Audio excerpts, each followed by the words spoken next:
నిన్న మన విజయవాడలో జరిగినటువంటి ఒక ప్రెస్ మీట్లో టీడీపీకి సంబంధించినటువంటి ఏదైతే ఆర్గానిక్ ప్రొడక్ట్ చైర్మన్ ఉన్నారో సేవల దేవదత్త గారు మరి ఒక ప్రెస్ మీట్ పెడుతూ అక్కడ కనీసం విలేకరులకు అతను ఎవరో కూడా తెలిసే పరిస్థితి లేదు. అతను ఎవరనేది ఎక్స్ప్లెయిన్ చేసుకుంటే చెప్తా ఉన్నాడు. ఇది ఆయన పరిస్థితి.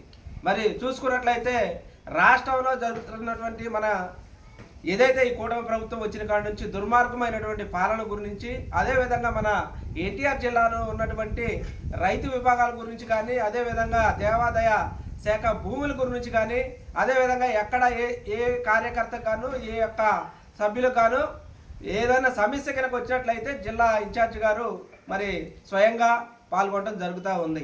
మరి అదేవిధంగా విజయవాడలో కనకదుర్గ ఉత్సవాలు జరిగినప్పుడు మరి అక్కడ దేవాదాయ శాఖ భూముల్ని మరి ఎంపీ చిన్ని గారు లీజుకు తీసుకొని మరి ఆటలని మట్టి తోలించి ఏదో క్లబ్బులు లెక్క అక్కడ ఉత్సవాలు ఏదో జరిపించి మరి వాటిని లాక్కుందామని ఒక పన్నాగం పన్ని విషయం అందరికీ తెలిసిందే. మా నాయకులు చెప్తా వస్తూ ఉన్నారు.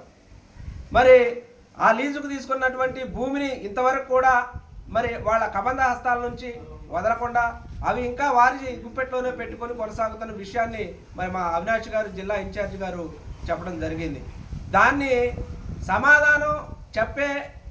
సమాధానం లేక వాళ్ళు ఎప్పటికప్పుడు కూడా చిన్ని గారు అది చేశారు, అభివృద్ధి చేశారు అని ఇలాంటి డబ్బాలే చెప్తున్నారు తప్ప దానికి సమాధానం లేకుండా నిన్న ఏదైతే ఈ సేవల దత్త గారు ఉన్నారో వాళ్ళ గురించి చెప్తా ఉన్నారు. మరి దాంట్లో భాగంగా మేము ఏదైనా పార్టీ నుంచి ప్రశ్న అడిగితే సమాధానం చెప్పకుండా మరి డొంక తిరుగుడు సమాధానాలు చెప్పుకుంటా యొక్క సమస్యని పెడదవ పట్టించే విధంగా మరి జగన్మోహన్ రెడ్డి గారిని కానీ పార్టీల గురించి కానీ, అదేవిధంగా జిల్లా ఇన్ఛార్జి గారి వ్యక్తిగతంగా మరి వాళ్ళ కుటుంబ సభ్యుల గురించి వాళ్ళ చరిత్ర గురించి మాట్లాడి అనే అవహేళన చేయడమే పనిగా పెట్టుకుని తిరువూరు నియోజకవర్గంలో ఉన్న టీడీపీ నాయకులు మొత్తం కూడా ఈరోజు చూస్తూ ఉంటే ఎంపీ గారు చేసేటటువంటి అరాచకమైనటువంటి పాలనను మరి సాక్షాత్తు ఇక్కడ స్థానిక ఎమ్మెల్యే గారే కాదు, మన 7 నియోజకవర్గాల్లో ఉన్నటువంటి అందరూ ఎమ్మెల్యేలు కూడా బహిరంగంగానే చెప్తా ఉన్నారు.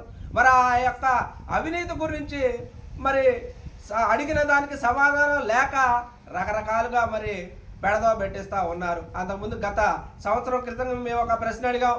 ఎంపీ గారు 5 కోట్లు ఇచ్చారు అని చెప్తా ఉన్నారు. 2 కోట్లు ఇచ్చి మేము సంక్షేమ పథకాలు చేసామంటున్నారు.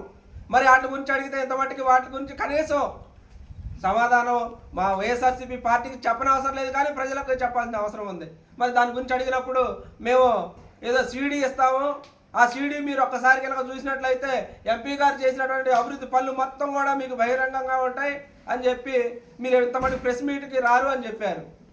ఇంతమట్టుకి కనీసం నియోజకవర్గంలో ఉన్నటువంటి ప్రజలకైనా ఎంపీ చిన్ని గారు చేసేటటువంటి అభివృద్ధి కార్యక్రమాలు చూపిస్తారని ఇంతమట్టుకు కూడా లేదు. దాటేసే ధోరణి బూడిద కాడ నుంచి, ఇసుక కాడ నుంచి, మద్యం కాడ నుంచి రకరకాలుగా మనం చూస్తూ ఉన్నాం. అంతా మాఫియా అని చెప్పేసి మీ పార్టీలోనే ఉన్నటువంటి నాయకులు బహిరంగంగా వచ్చి చెప్తా ఉంటే దానికి సమాధానం చెప్పుకునే పరిస్థితి లేక మీరు ఈ రోజున రోడ్డెక్కి వైఎస్ఆర్సీపీ పార్టీ మీద, అదేవిధంగా జగన్మోహన్ రెడ్డి గారు పెట్టినటువంటి పాలసీ మీద కూడా మాట్లాడుతూ ఉన్నారు. మీరు జగన్మోహన్ రెడ్డి గారు డీబీటీ ద్వారా ఇచ్చినటువంటి డబ్బులు ఎవరి జేబులోకి పోతున్నాయని మీరు అడుగుతూ ఉన్నారు. మీకు దమ్ముంటే, మీకు చేతనైతే ప్రభుత్వంలో ఉన్నది మీరు, అధికారంలో ఉన్నటువంటి మీరు, మన రాష్ట్రంలోని టీడీపీ, అదేవిధంగా జనసేన పార్టీ ఉంది, కేంద్రంలో బీజేపీ పార్టీ ఉంది. మీరు మాట్లాడిన మాటగా మీరు కట్టుబడి కనుక ఉంటే, నిరూపించే సత్తా ఉంటేనే మాట్లాడాలి. కానీ ఏదో గొంతులోని సందులో తిరువూరులో మాట్లాడుకుని ఎక్కడికో విజయవాడలో వెళ్ళి మాట్లాడుకునే పరిస్థితిలో ఉన్నారు మీరు. మీకు చేతనైతే నిరూపించే సత్తా ఉంటే డీబీటీ ద్వారా వచ్చినటువంటి బెనిఫిట్ ఏదైతే ఉందో ప్రతి ఒక్క లబ్ధిదారులే కాకుండా పెడదాన్ని పోయి అని చెప్పారు. దాన్ని మీరు నిరూపించే సత్తా ఉంటే రండి, మేమంతా దాన్ని నిరూపించడానికి సిద్ధంగా ఉన్నాం. కాలు ఎగరేసుకుంటూ వైఎస్ఆర్సీపీ ప్రతి ఒక్క కార్యకర్త కూడా ఇవాళ జగన్మోహన్ రెడ్డి గారు మా నాయకులకి ఏం చేసినా చేయకపోయినా పేదవాడి కోసం అహర్నిశలు కష్టపడి మన రాష్ట్రంలో ఉన్న బడ్జెట్ మొత్తం కూడా పిల్లలకి చదువులకు కానీ, రైతులకు కానీ, అదేవిధంగా కార్మికులు, కర్షకులు అందరూ కూడా ప్రతి రూపాయి ఖర్చు పెట్టి ఈరోజు వైఎస్ఆర్సీపీ నాయకులకు మొండి చేయి చూపించారని ఎంతో మంది బాధపడతా ఉన్నాం. అయినా కానీ మేము ఎక్కడ చెక్కు చెదరలేదు. మళ్ళీ వచ్చేది వైఎస్ఆర్సీపీ గవర్నమెంటే ఖచ్చితంగా వస్తుందని చెప్తా ఉన్నాం. అంతేకాదు మీరు అవినాష్ గారి గురించి వారి యొక్క స్థాయి గురించి మాట్లాడే పొజిషన్లో ఉన్నారు. మీరు దత్తు గారు గెలుపోవడం అనేది సహజం. మరి ఒకసారి కాంగ్రెస్ గవర్నమెంట్ పిలిచి ఎంపీ సీట్ ఇచ్చింది. అదేవిధంగా మీరు మిమ్మల్ని నమ్మొస్తే టీడీపీలో సీట్ ఇచ్చి స్థానికంగా అక్కడ ఇవ్వకుండా తీసుకెళ్ళి ఎక్కడో గుడివాడలో ఇచ్చారు. యువకుడు కొత్త అలాంటి అతన్ని తీసుకెళ్ళి అతను ఉన్న ప్రాంతంలో కాకుండా ఎక్కడో ఇచ్చారు. మిమ్మల్ని నమ్మినందుకు మీరు ఎన్నుపోటు పొడిచారు. అంతేకాకుండా మరి మనం చూస్తూనే ఉన్నాం. మన రాష్ట్రంలో జరిగినటువంటి ఎన్నికల్లో దాదాపుగా ఏం జరిగిందో 11 సీట్లు అంటున్నారు. ఈ 11 సీట్లు ఎలా వచ్చినాయో అందరూ కూడా గుసగుసలాడుతూ ఉన్నారు. అన్ని రాష్ట్రాల్లో కూడా ఇవాళ చూసుకున్నట్లయితే మరి ఈవీఎంల గురించి రకరకాల గుసగుసలాడుతూ ఉన్నాయి. సరే, అన్ని భవిష్యత్తులోనే గెలిపోవటం అనేది సహజం. మీరు ఈ స్థాయిని మాట్లాడే స్థాయి మీదండి. ఒక అవినాష్ గారి కుటుంబం పదవులు ఉన్నా లేకపోయినా 40 సంవత్సరాల నుంచి కూడా ప్రతి ఒక్క పేదవాడు ఏ కష్టం వచ్చినా ఫస్ట్ ఆఫ్ ఆల్ విజయవాడ గుడదల్లో ఉన్నటువంటి దేవినేని నెహ్రూ గారిని కలిసి వారి సమస్యలు చెప్పుకునే పరిస్థితి. ఆ సిద్ధాంతం ఇప్పటికి కూడా కొనసాగుతూనే ఉంది. పదవులు ఉన్నా లేకపోయినా ఇవాళ రోజున అవినాష్ గారు బయలుదేరితే చూస్తా ఉన్నా వారి యొక్క ప్రజాదరణ గురించి చూస్తే మరి ఎక్కడికి వెళ్ళినా కానీ వారి యొక్క ప్రజాదరణ వారి యొక్క ప్రేమ అన్ని కూడా చూస్తూ ఉన్నాం. మరి వాళ్ళ గురించి మీరు మాట్లాడతారా? అవినాష్ గారి గురించి మాట్లాడతారా? మీరు వారి స్థాయి గురించి మాట్లాడతారా? వారి కార్పొరేటర్ గెలవలేని అంటారా? ముందు నువ్వు తిరువూరు నియోజకవర్గంలో మున్సిపాలిటీలో నీకు 28 వార్డులు అవుతున్నాయి. ఇప్పుడు ఏ వార్డులోనైనా ఎస్సీ వార్డు నువ్వు ఒక దళితుడివి, మేము ఒక దళితుడిగా చెప్తా ఉన్నావు. నువ్వు ఏ వార్డు సవాల్ చేస్తావో దా చూసుకుందాం. నువ్వు ముందు పోటీ చేసి ఒక కౌన్సిలర్గా గెలిచే సత్తా ఉందా నీకు?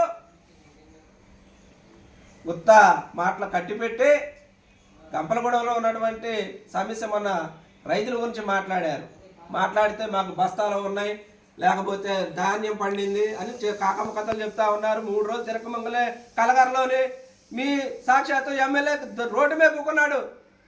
కళ్ళబొల్లి మాటలు చెప్పి ఎంతమందిని మోసం చేద్దాం అనుకుంటున్నారు. ఈ రైతులకు ఇబ్బంది పడుతున్న ప్రతి ఒక్క రైతుకు తెలుస్తుంది ఆ బాధ ఏంటో.